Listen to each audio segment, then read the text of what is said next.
وقت ہم خیام گاہ امام حسینی میں موجود ہیں۔ یہاں پر 5 خیمے ہیں جو نصب ہوئے ہیں، جو ان کی شبیہ بنائی ہوئی ہے۔ پہلا خیمہ جب آپ انٹر ہوں گے تو سب سے پہلے آپ کو مولا عباس کا خیمہ نظر آئے گا۔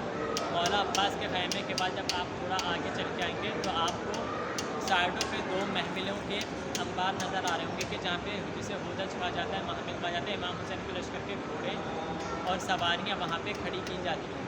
امام نے وہاں کھڑی کی تھی تو وہ منظر ہے۔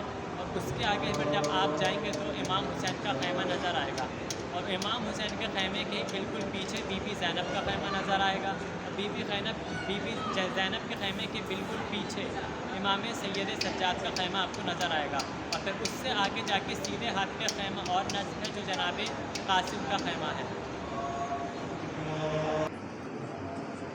یہ خیمہ حضرت عباس کا ہے،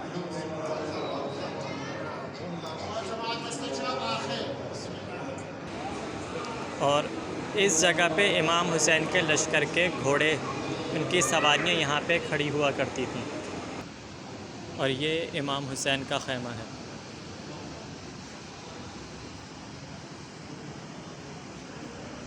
یہ بی بی زینب کا خیمہ ہے، یہ امام سید سجاد کا خیمہ ہے، اور یہ حضرت قاسم کا خیمہ ہے۔